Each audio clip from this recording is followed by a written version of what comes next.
My name is Aisha Ibrahim. This is Election Brief. Within the next 30 minutes, we have the latest update from the political scene. We are live on DSTV channel 421, GoTV channel 125. All our social media handles are Joy News on TV and around the world on myjournline.com. Election headquarters is brought to you by Petrosol, your clean fuel in full quantity, Chartered Institute of Management Accountants, and the American Institute of Certified Public Accountants, together as the Association of International Certified Professional Accountants and German Ozone Medical Center, alternative therapy, dental, wellness, and beauty. Election headquarters for an informed electorate. Please do stay for details.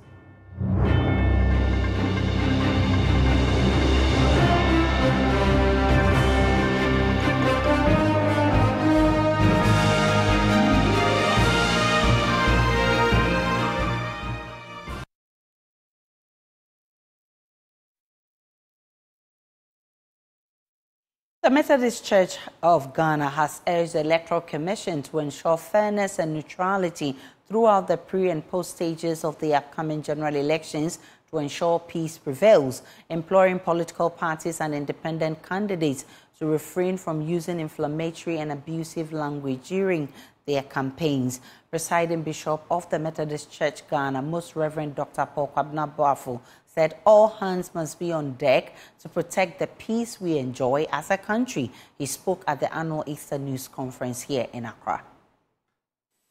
As we approach the general elections in December 2024, let us all resolve to eschew tendencies that will tend to compromise the peace of the country before, during, and after the elections.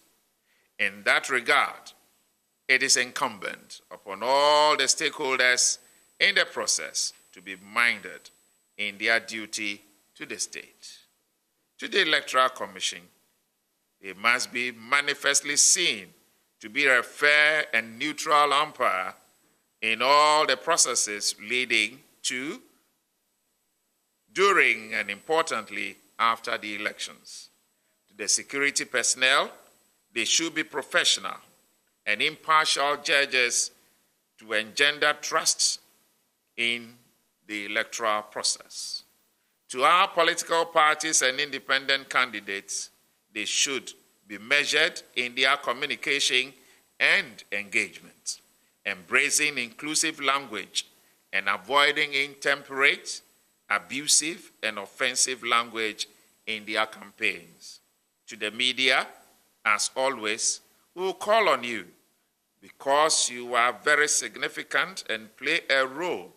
You have to avoid sensational reportage, providing and using your platforms to create avenues for peace.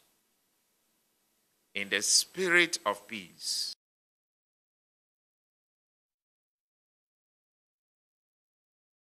let's have a conversation about the use of intemperate language as political party campaigns intensify. I've been joined by senior political science lecturer at the University of Ghana, Dr. Asa Sante. And from the other side is Reverend Dr. Hila Dogbe, who is chairman of the Christian Council. Grateful for your time. Communications director of the NPP's campaign team, Miracles Abuaje, and Deputy General Secretary of the NDC, Mustafa Gbande, would also join us for this conversation. I'm so grateful, gentlemen, for your time. I will start with you, Dr. Asa Sante. How dangerous is the use of intemperate language in the upcoming elections? For the opportunity, and good afternoon to your viewers. Intemperate language is not good in any civilized society.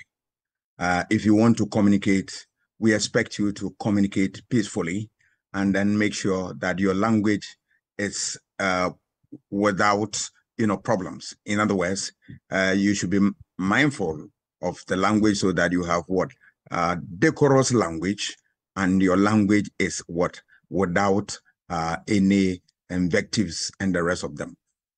Because if you take that route by making sure that you churn out intemperate words and then use intemperate language, you are going to, in the first place, people are not going to get the message you want to put across.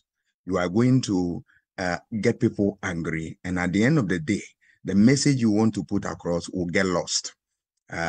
Two, it's also polarize the political society to the extent that it does not help people to look and read meanings into what is expected of them from their language. And then, in other words, we don't get the best in terms of the message that the political actors want to put across. So altogether, we are saying that intemperate language is not good because it takes away the content of your message. It also polarizes the already polarized society, and it creates disaffection. And at the end of the day, it doesn't bode well for a democracy that we are nurturing. Dogbe, what danger do you foresee with such abusive language in the upcoming election?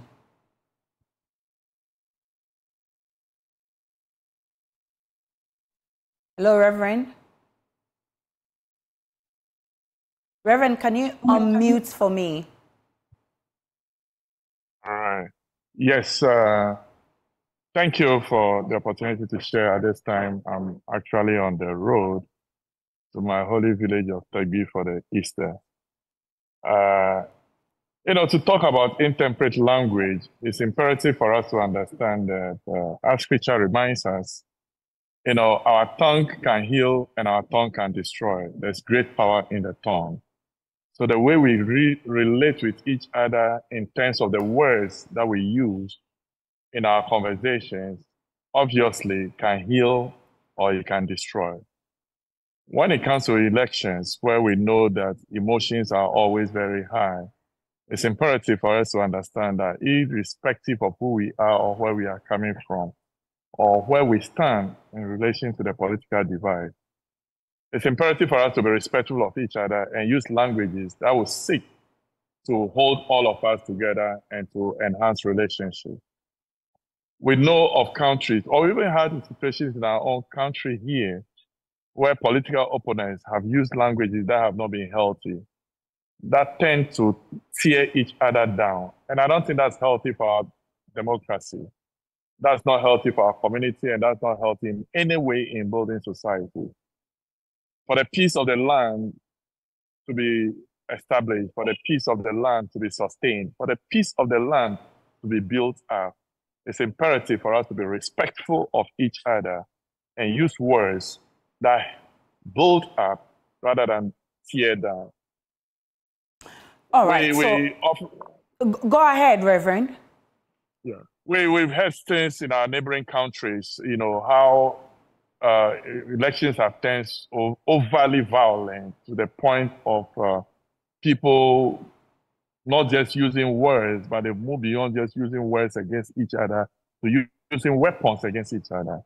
So it's important that we caution ourselves, caution the political leaders, caution all the players in the field to use languages or to use a language that seeks to build up and not to tear each other down. Languages that seek to enhance the peace of the land and uplift coherent relationships.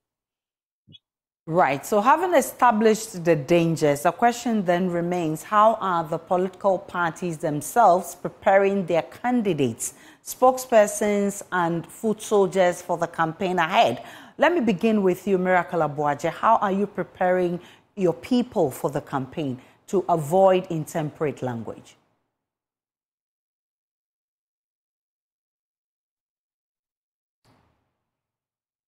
Do we still have Dennis Miracle Abuaje? Yes, I'm here. Can you hear me? Great. Go ahead. I think it's very much important that we're having this conversation, and especially as we get into the heat of the campaign. It's just a moment of competing ideas. It's times of sharing alternatives to the issues, challenge, problems that confront us as a country. And for us, we are clear in our minds that we don't see any reason why anybody should use unwarranted language at any other persons.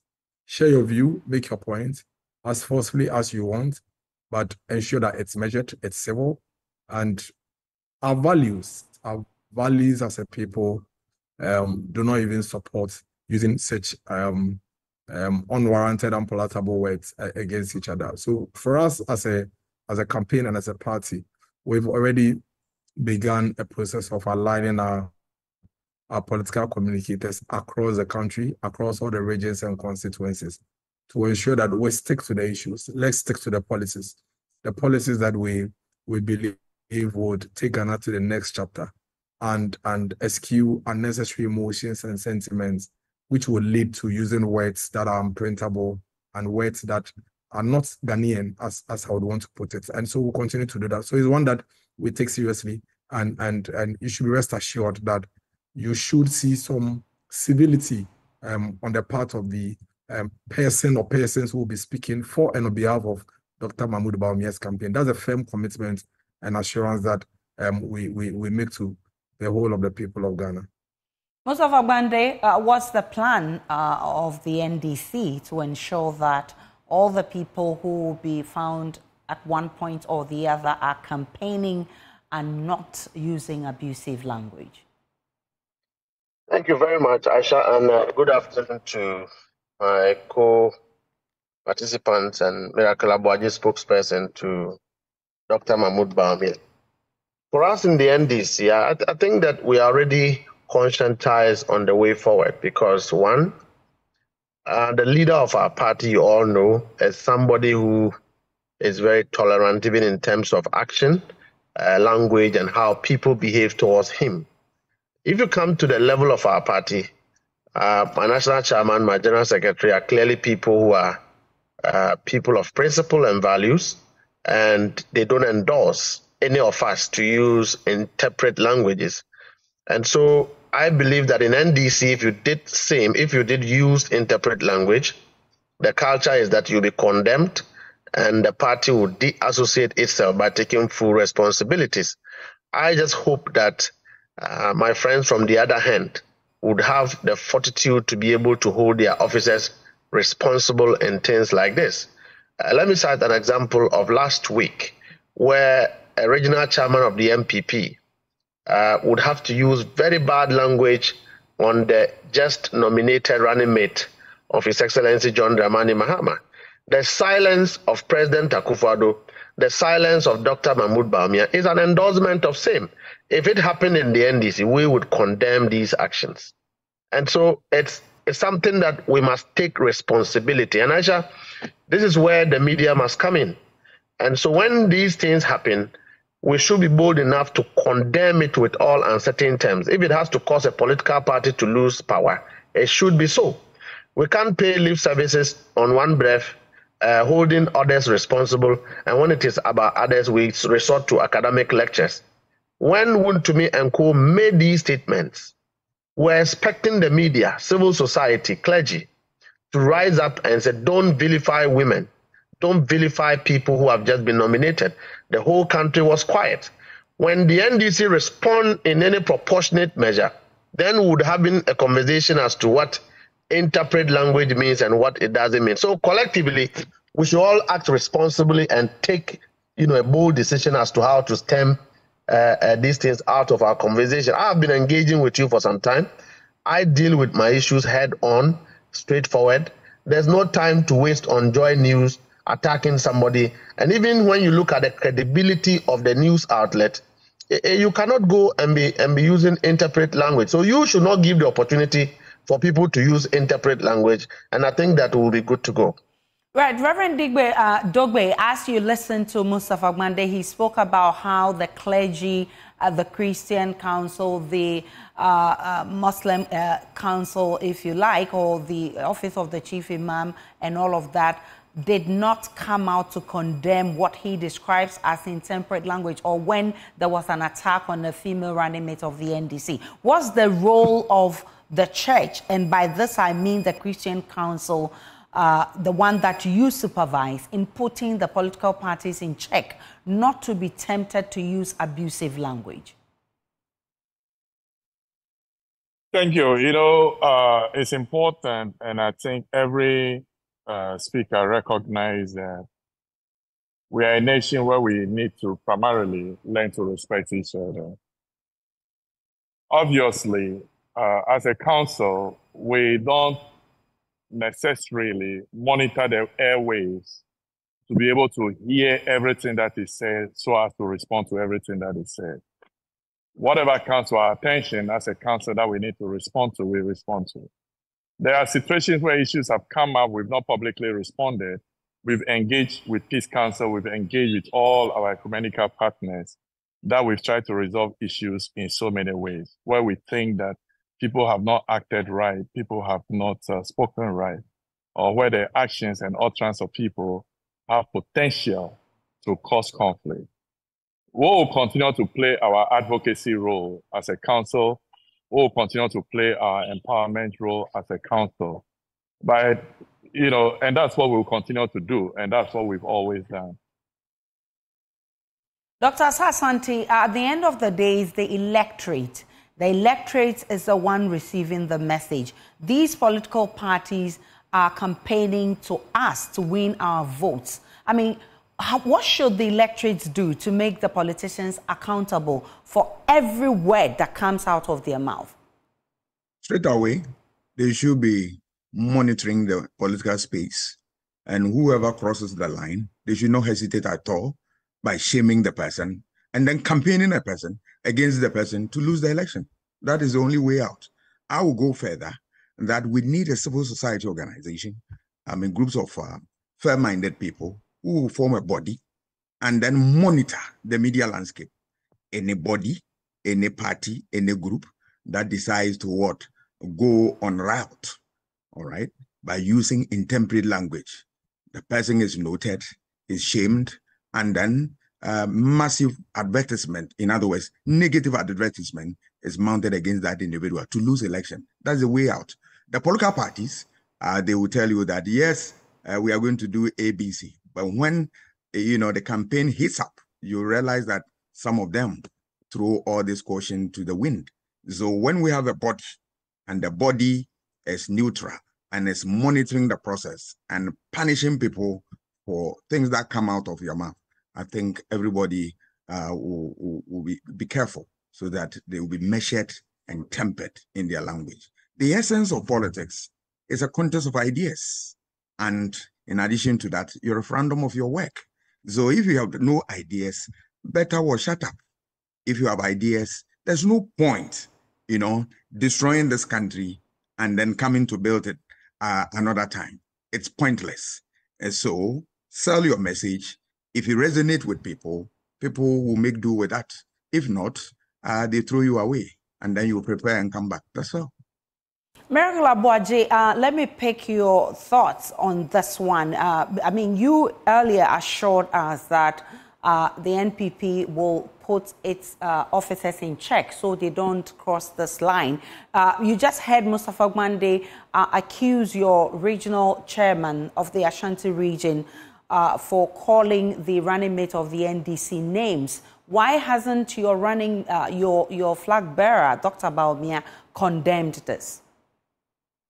See, Aisha, it's important that as we speak about people, using interpreted language, we also speak about party leaders who would be honest and sincere, eschew dishonesty. That is part of ensuring that we sanitize the political environment. I'm waiting for Mustafa's flag bearer, former President John Mahama, to condemn the General Secretary of the NDC, who stood in the presence of their flag bearer to denigrate the Vice President of the Republic through not just words, but even gestures. And I'm sure you've seen that video. You've played it on your channel.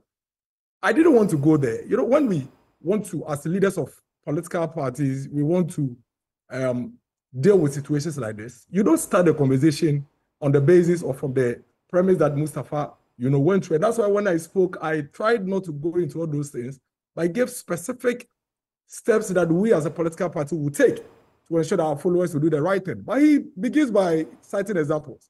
I can give several examples. And these are not just regional chairmen or party people. The General Secretary, who is the Chief Executive of the NDC, didn't say it in the absence of their flag bearer. in the presence of their flag bearer, called the vice president a disgrace to his own people, publicly. Not just the words, but even the gestures that he used in the presence of the flag bearer. If there's anybody that needs to call out anybody or send an apology or condemn anybody, it should be the flag bearer of the NDC who should do this first. To the general secretary, no list of a person, but the general secretary of the National Democratic Congress. So my advice to Mustafa is that, listen, we are going into an election.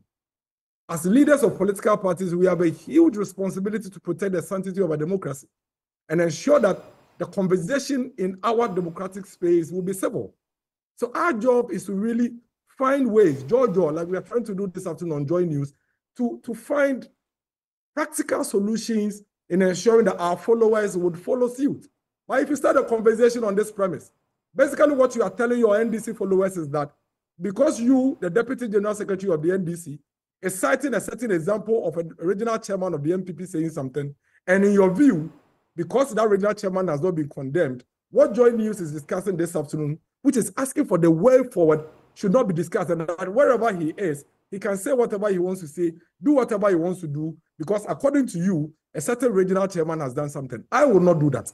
But my advice to him is that if there's anybody that needs to condemn somebody, it is first John Dramani Mahama, who sat behind his general secretary openly, publicly, in the presence of thousands of people, on the home grounds of the vice president, disrespectfully insult the people and call their own son a disgrace to his people. What is more intemperate than the general secretary of a political party standing in front of his flag bearer and calling the vice president of the republic a disgrace? So by saying that you will not go to some of these issues, are you now pledging to ask the electorate to take you serious if you say that going forward you will not use intemperate language?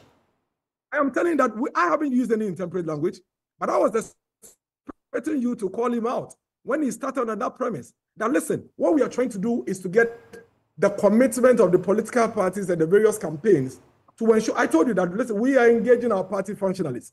We are orienting them. We are aligning them. Speak to issues. Speak to policies. Control your temper. Eschew sentiment and emotions. And make sure that you speak in a very civil manner, simply on the basis of competing ideas. But this is the Deputy General Secretary who didn't say anything apart from two. Try to give instances of what he thinks are examples of people in other political parties who have done certain things that their flag bearer should have called it, but he forgot. He forgot that his own boss, the general secretary of his own party that he deputizes, is the one that is the most disrespectful political functionary. For the sake of time, let me give Mustafa the opportunity to pledge to ask the electorate if the NDC going forward will not use intemperate language. As we make our commitment, it's important that our actions also speak same. For the sake of time, Miracle, I think you've made the point. Aja, I won't go into the debate of examples. I think that this is a very important conversation. Current one is the one that we have a female running mate. The denigration is not just about his political life, his marriage. You know, if you can bring somebody's marriage, condemn him, make several attacks on her family, you are breaking people's marriages. And I think that we ought to condemn some of this. But you can take it from me that, Aisha, we are going to be privileged talking about policies on behalf of our political parties and our leaders of our political parties. The NDC will be committed to this call from Joy News this afternoon and all other stakeholders. I would want to encourage the clergy to stop watching Animal Farms and pay critical attention to Joy News, so that whenever somebody makes interpret language in the media, they will not come and say that they didn't know or they didn't hear. That excuse cannot be contended with. And also, going forward, I like to call on the MPP to at least let us sanitize the environment, be very civil on issues, so that Ghanaians will vote on the basis of policy on the basis of assurance, on the basis of good governance, and a government that put food on the table of the ordinary people. And that is what the NDC would invite MPP to join us on. I'm grateful, gentlemen. Mustafa Gbande is Deputy General Secretary of the NDC. Miracle Abuaji is Communications Director of Baumier's campaign, Dr. Baumier's campaign team. And Reverend Dr. Dogbe is Chairman of the Christian Council. Dr. Sasanti is a Senior Political Science Lecturer. Grateful so much that you were able to join us for this conversation. Now time to hear from you, the electorate. And voters' voice today is from Kanishi and La Paz.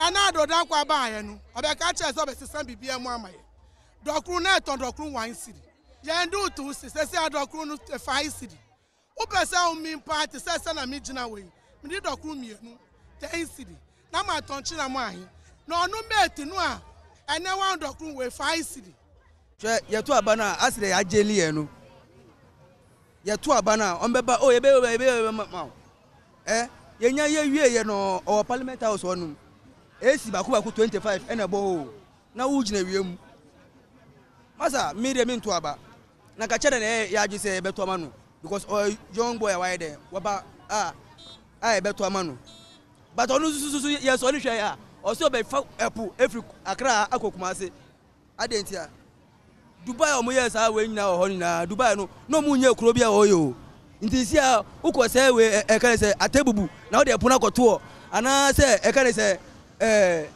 Jusu uko se ho no de puna koto na senfa nti Ghana ase nukure eni ase nukure ba po eni ase obia ye flood MPP de eyema ban pa matuma ba mo ma to but se se de enkoyi kura nti se de ama se no ye ama ese abamu kura sa bu eti ehu ekwan ye befa so ye beto abakura sa ma omu biem wow se ehu hwe swat my basa nti se me nim kokro metimi nim bebia me de ko se ama my basa se me ntuo se me nyeden o minim mpo because ma na ma yensa si fom ama nim agu ase kra mpo Ghana fue media Baumia no neni suade a ne aboa oman no mbe eso me bu pa na eso me ni nti Ghana fue amu tie me se munya mu ne menya adwen na mu efa vote e ma Baumia Madam wasi some betie me asope na mu ne vote algontia metu ama Baumia nse ni digital na one aba no neni suade hu na one ba oman ni mu no ebe boa ya ma aboa ya sefo nyina nti media ni digital na one aba ni nti no enu nti na me say me ni vote ebe ma Baumia no Baumia say ubisa na say we mate who mates now driver kaka or kan here untumi nkan kire no Baumia ka so be the president who ye mate who mate who driver kaka ni here you have to correct your driver say you are on the wrong path ese mimi yanka Baumia ombra na ye hwedia MPP fu o mo abaye no nka Baumia so bankoye na ze say o mo say NDC mbra NDC yanka say pay ba ko betena so no wa ma ye hwe obaye dunso na obaye ye eyo so asan babiem enti o mu mienu nka o mu fisu nanka alan cash ombra. And this is your election brief. It's on your election headquarters. Election headquarters is for an informed electorate. Do enjoy the rest of our programs.